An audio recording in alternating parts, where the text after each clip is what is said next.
자, 102의 문제입니다.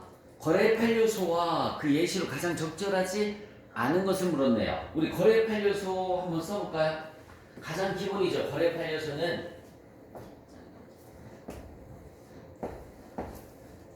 거래의 판료소. 차변 요소 뭐가 있니?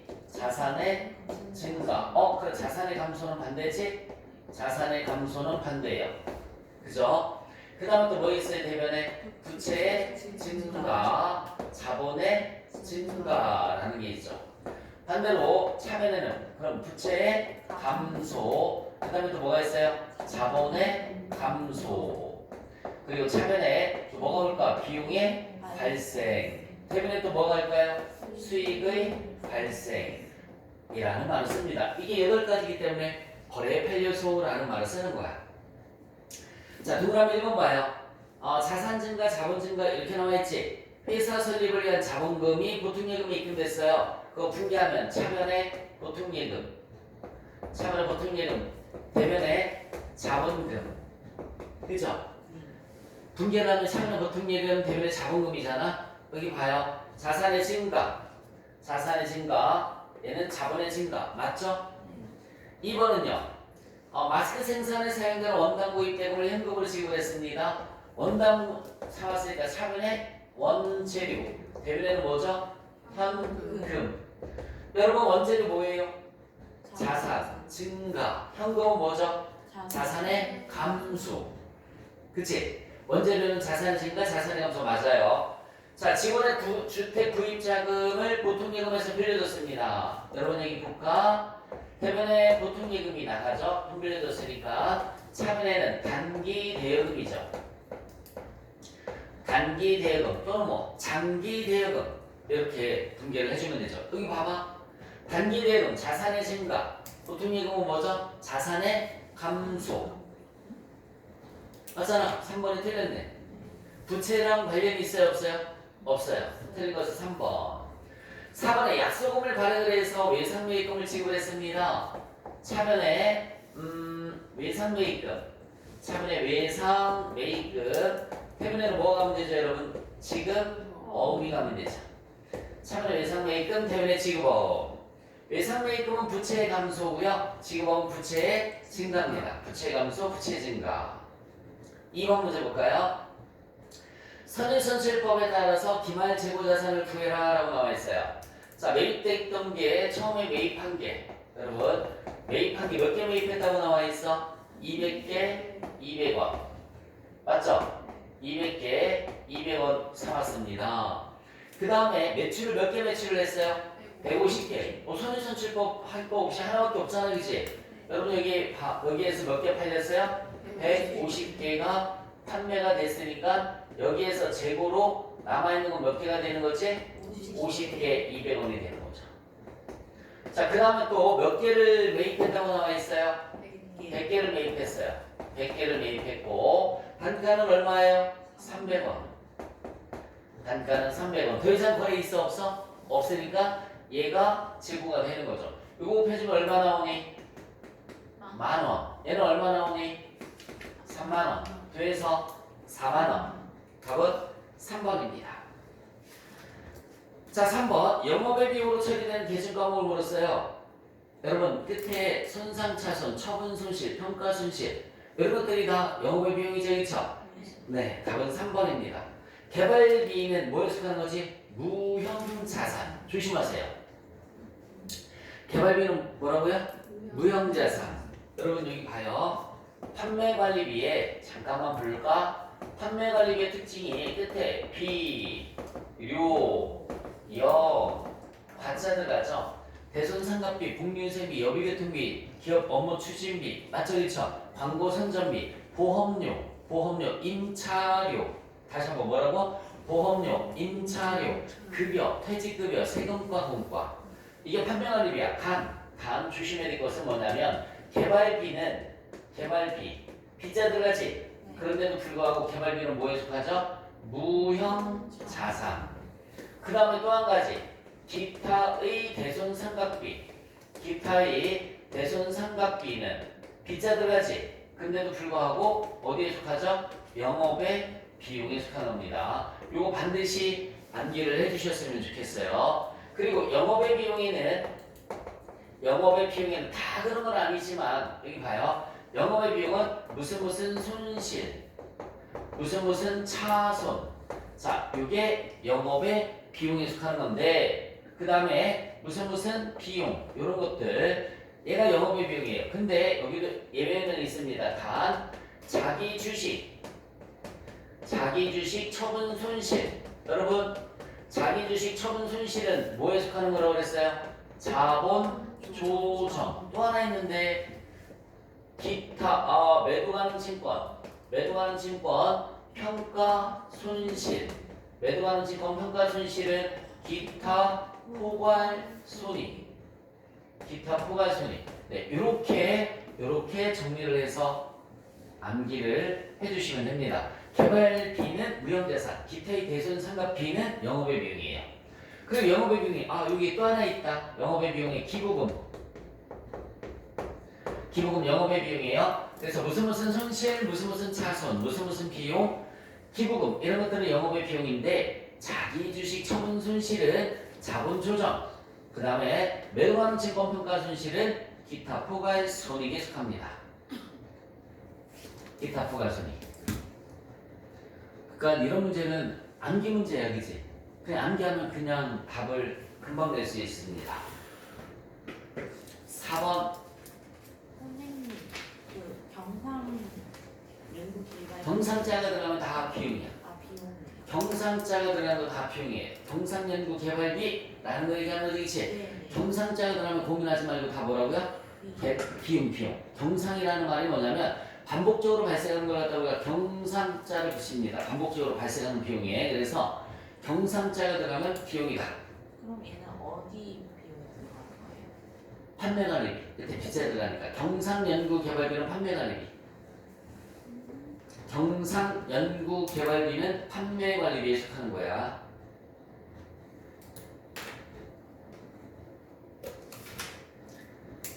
4번 문제를 한번 보겠습니다. 유형자산과 무형자산에 대한 설명이 다 맞는 것을 물었어요. 유형자산 모두 감가상각해야 된다. 틀렸네. 비상각자산이 2개 있었는데 뭐 있었지? 받아 적어볼까? 유형자산은 모두 감가상각을 해야 된다. 틀린 문장이라고요. 토지와 건설 중인 자산은 비상각자산이라고 했어요. 토지와 건설 중인 자산은 비상각자산입니다. 토지와 건설 중인 자산은 비상각자산. 자, 무형자산은 비화폐성 자산이에요. 무형자산은 비화폐성 자산. 제가 여기다 써드릴게요. 화폐성 자산 부채라는 게 있어요. 비화폐성 자산 부채. 화폐성 자산 부채는 자, 현금과 예금 당연히 들어가죠. 화폐성에. 그 다음에 대여금과 차입금, 외상 매출금과 미안해라. 현금과 예금, 그 다음에 대여금, 외상 매출금, 미수금. 이게 화폐성 외화 자산. 내가 왜 이러지? 여기 봐요. 화폐성 외화 자산, 그 다음에 화폐성 부채에는 요거의 반대는 없고요. 대여금의 반대 뭐죠? 차입금. 외상 매출금의 반대 뭐예요? 외상 매입금. 미수금의 반대는 뭘까? 미지급금. 그래서 이걸 제외한 나머지는 비화폐성이란 말을 써요. 비화폐성 자산 부채라는 표현을 씁니다. 자, 다시 한번 화폐성 자산에 현금과 예금, 대여금, 외상매출금, 미수금이 있는 거고요. 화폐성 부채에는 현금과 예금의 반대는 없고요. 차입금, 예상매입금, 미지급금 이렇게 있는 거야. 나머지는 다 뭐라고 하냐면 비화폐성 이런 말 씁니다. 나머지는 모두 비화폐성 이런 말 쓰는 거야. 자, 미래 경제적 효익이 없다. 있어야 된다라고 그랬고요. 미래 경제적 효익이 있어야 된다라고 그랬고, 무형자산은 물리적 실체가 없다. 답은 4번이 맞는 겁니다. 답은 4번. 자, 5번 문제 볼게요. 옳지 않은 것을 물었어요. 시장성이 있는 주식에서 한국의 주식 100주를 단기 보유 목적으로 주당 4,200원에 취득했고 별도의 수수료 얼마 발생했습니까? 2만 원이 발생했다라고 나와 있어요. 분개 한번 해보자. 단기 보유 목적이니까 차별에 단기 매매 증권 얼마일까요? 단기 매매 증권이 100주를 얼마에 사왔어요? 100주를 4,200원에 사왔으니까 얼마가 되는 거지? 42만 원. 42만 원. 그리고 수수료는 따로 분개를 해줘야 된다고 그랬죠? 수수료 비용이 얼마 줬어요? 2만 원. 그래서 대변의 현금이 얼마 가면 되느냐면 44만 원. 미래 주식 100주를 얼마에 팔았습니까? 4,300원에 팔았다고 나와있죠? 맞아? 4,300원에 팔았으니까 차변에 현금이 43만원. 뭐 팔았어요? 요거 단기 매매 증권 팔았으니까 단기 매매 증권 42만원. 여러분 42만원짜리 얼마에 팔았어요? 43만원에 팔았으니까는 만원이 이익이 생긴단 말이에요. 단기 매매 증권 처분이익이 만원. 그치? 근데 여기서 수수료 얼마 들었어? 2만원. 여기서 처분이익이 얼마야? 그럼 결국 나는 얼마 손해봤어? 만원 손해본 거지. 자, 어쨌든 분계상에서 단기 매매 증권 처분이 만원이 발생하는 거 맞죠? 단기 매매 증권 취득할 때 수수료는 자산 처리하지 않고 비용 처리했죠? 단기 수익이 만원 증가할까 감소할까? 감소하겠죠. 여기 봐요. 단기 매매 증권 여기 봐. 단기 매매 증권 처분이익은 만원 발생한 거 맞죠? 수수료 비용 처리했죠? 자산 처리하는 거 수수료 비용 처리했죠? 근데 결국은 두 개 가면 비용이 더 크지겠지? 그러니까 손실이 만원 발생하는 거죠. 그래서 단기 수익이 만원만큼 감소한다. 그러니까 증가한다가 틀린 겁니다. 답은 3번이 틀렸어요.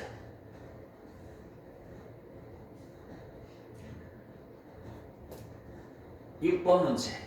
부채를 인식하는 요건에 대한 설명이다. 옳지 않은 것을 물었습니다.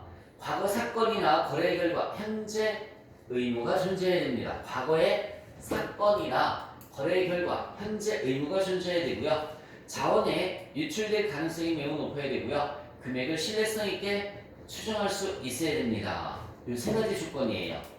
부채의 조건 이 세 가지입니다. 다시 한번 부채의 조건이 이 몇 가지? 세 가지. 과거 사건이나 거래 결과 현재 의무가 존재해야 되고요. 당의 의무를 이행하기 위해서 자원에 유출될 가능성이 매우 높아야 되고 금액을 신뢰성 있게 추정할 수 있어야 됩니다.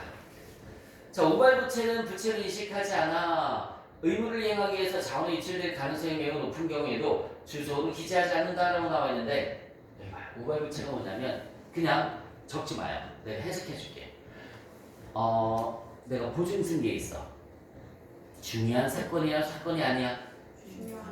중요한 사건이지. 근데 보증은 뭐야? 내가 만약에 쓰레기가 시간돼. 그래서 돈 좀 빌려달래. 싫어 그랬더니 은행 가서 빌린다고 그럼 보증을 서달래. 근데 내가 보증을 서줬어요. 근데 쓰레기가 시집을 가서 돈을 떼먹고 필리핀으로 도망갔어. 그럼 은행에서 누구한테? 나한테 청구가 들어오겠죠? 이런 게 우발부채야. 근데 쓰레기가 무사히 갚으면 나한테 청구가 들어와 안 들어와? 안 들어오죠. 참 애매한 거지 그치? 하지만 중요한 사건이라고 했죠. 그래서 그런 중요한 사건은 주석으로 기재를 해줘야 되는 겁니다. 나 쓰레기 보증 섰다 이렇게 주석이 보증 설명을 하는 게 주석이란 말이야. 그래서 우발부채의 뜻은 뭐냐면 정확하게 현재 채무는 아니지만 미래에 채무 가능성이 있는 것. 제가 돈을 띵겨먹고 도망가면 내가 갚아야 될 가능성이 있지? 갚으면 없는 거고 그죠? 이걸 우발부채라고 하는데 주석으로 기재를 해줘야 된다. 4번에 틀렸습니다. 7번 자본에 대한 설명이다. 잘못된 것을 물었습니다. 자산에 대한 소유주의 자녀 청구권 맞아요. 자녀의 뜻이 뭐지? 남은 재산 얘기하는 거야. 그래서 남은 재산에 대한 청구권을 줄여서 자녀 청구권 이런 말 쓰는 겁니다. 배당금 수령이나 청산 시에 청산의 뜻은 회사가 없어지는 거죠. 주주 간의 권리가 서로 다른 경우에는 주주 지분을 구분 표시할 수 있습니다. 재무상태표상 자본총액은 자산 및 부채를 인식 측정에 따라 결정되는 거 맞죠? 자산 마이너스 부채는 자본이란 말이에요. 다시 한번 뭐 마이너스? 자산 마이너스 부채는 자본이니까 재무상태표상의 자본총액은 시가총액과 일치하는 것이 일반적이다. 4번에 틀렸어요. 여러분 자산 마이너스 부채는 자본이지만 시가총액은 지금도 변하고 있어요. 상장회사 같은 경우 지금도 주가가 올라가고 떨어지고 막 하겠죠. 수시로 주가가 올라가고 떨어질 때마다 시가총액은 변동이 있단 말이에요. 그래서 자본총액과 달라요. 잘못된 것은 4번입니다. 8번 가를 계산하면 얼마인가 이렇게 물었어요. 매출 총익 마이너스 괄호는 영업이익. 그러면 괄호가 뭐지? 판매관리비죠. 매출 총익 마이너스 판매관리비가 영업이익이라고 했지, 그치? 자, 판매관리비의 동그라미 표시 한번 해볼까? 끝에 여기 봐요. 어디 있어? 판매관리비 끝에 무슨 글자 들어간다고 그랬어? 비용 여과. 자, 종업원의 급여 여 동그라미. 상거래 채권의 대손상각비 비 동그라미. 상거래 외의 대손상각비는 이걸 얘기하는 거죠. 여러분 여기 봐요. 기타의 대손상각비 얘기하는 거지. 상거래가 아닌 경우에는 얘는 들어가면 안 되지. X 이자 비용 X 기부금도 X. 여러분 여기 봐요. 이자 비용 기부금 다 어디에 속하는 거야? 영업의 비용에 속하는 거니까. 결국은 급여랑 대손상각비만 들어가면 되는 거죠. 두 개 더해서 얼마입니까? 7만원. 9번 제조기업의 원가는 어떻게 계산하면 되죠? 여러분 1번은 뭐니? 직접 재료비 플러스 직접 노무비 플러스 제조간접비를 뭐라고 하지? 단기 총제조원가라고 하죠. 붙여놓으세요. 단기 총제조원가라는 말을 쓰는 거죠. 단기 총제조원가. 자, 기초 원재료 플러스 원재료 매입액 마이너스 기말 원재료는 직접 재료비 맞죠? 답은 2번이네요. 답은 2번. 3번은 뭐가 틀렸니 얘들아? 기초 제공품 플러스 단기 총 제조원가 마이너스 기말 제공품을 뭐라고 하지? 단기 제품 제조원가라고 하지. 1, 3번이 바뀌었어요. 그치? 1, 3번이 바뀌었어요. 다시 한번 3번에 기초 제공품 플러스 기초 제공품 플러스 단기 총 제조원가 마이너스 기말 제공품은 단기 제품 제조원가가 되옵니다. 4번에서는 뭐가 틀렸을까? 기초 제품 마이너스가 아니라 뭐예요? 플러스죠. 플러스 제품 제조원가 마이너스 기말 제품이죠. 얘가 매출원가지, 그치? 기말은 항상 마이너스 하나이죠. 그래서 기초 제품 플러스 제품 제조원가 마이너스예요. 마이너스 기말 제품이 매출원가입니다. 자, 10번 개별원가 계산과 종합원가 계산 비교 내용으로 잘못된 것을 물었습니다. 이거 비교하는 문제 계속 3번 연속 나오고 있죠 지금, 그죠? 자, 종합원가 계산은 대량 생산 맞죠? 이번에 공정별로 집계 하는 것도 맞죠? 원가 보고서를 개별 작업별로 작성하는 거 개별원가 계산 맞습니다. 4번이 틀렸어요. 정유업, 화학업, 제지업 이건 종합원가 계산 쓰는 거죠? 대량 생산이니까 4번이 틀렸고요. 평균법에 따라 재료비와 가공비의 완성 판산량을 계산을 해라라고 나와 있습니다. 여러분 평균법 재료비와 가공비래요.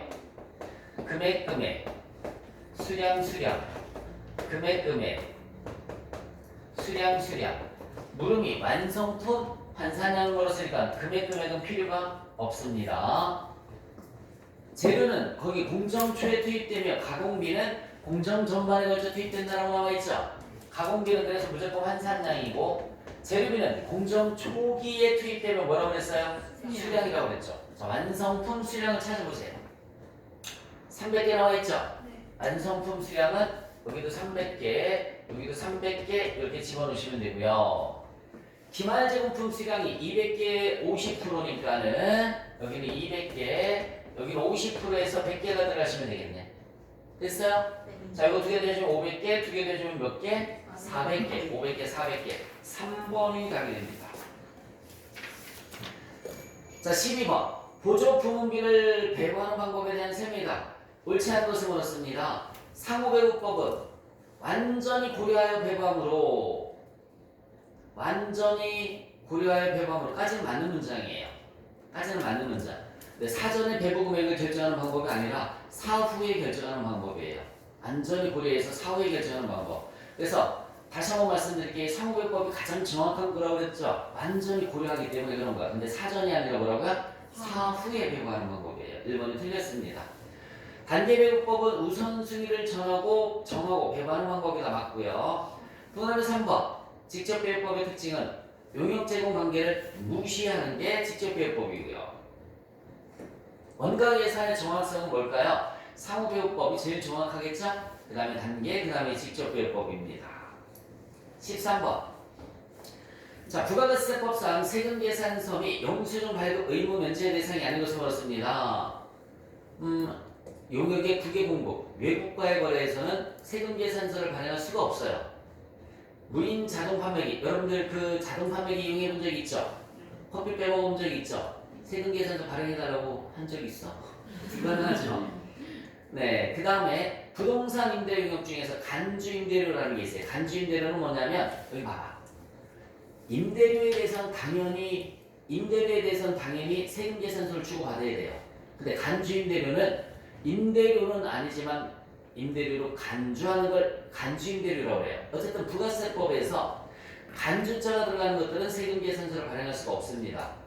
부가세법에서 이거 전산세미 2급에서 배우게 돼요. 전산세미 2급 할 때 간주임대료가 먼저 거기서 나옵니다. 설명해드릴게요. 거기에서.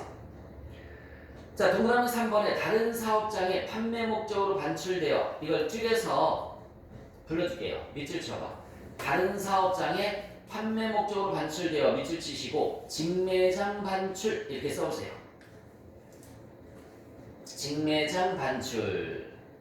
네, 세금계산서 발행해야 됩니다. 판매 목적으로 반출하는 걸 직매장 반출이라고 그래요. 1, 2, 4번은 세금계산서를 발행할 수가 없는데 3번은 세금계산서를 발행을 해줘야 된다고요. 14번 세금계산서 필요적 기재사항에 해당하는 것을 물었어요. 정말 시험 문제 많이 나와요. 첫 번째 동그라미 1번 동그라미 4번을 고치면 되겠다. 공급 받는 자가 아니라 공급자. 내가 여기다 써볼게요. 우리 세금계산서 필요적 기재사항에 4가지가 있는데 공급자의 등록번호, 공급자가 매출자 얘기하는 거예요. 공급자의 등록번호, 상호 성명. 두 번째는 공급받는 자는 매입자를 얘기하는 거예요. 공급받는 자의 등록번호. 세 번째 작성 연월일. 네 번째 공급가액과 부가가치세. 요 4가지를 필요적 기재사항이란 말 쓰는 겁니다. 필요적 기재사항. 그래서 필요적 기재사항에 해당하는 거 4번이 답이 되는 거예요. 자, 일단 15번까지 하고 정리할 시간 드릴게요. 부가가치세법상 면세 용역이 아닌 것을 물었어요. 우리 금융보험, 면세입니다. 교육비 면세고요. 주택임대료 면세입니다. 여러분 일반적으로 여객 운송 면세인데 여기 잠깐만 고개 들어볼래요?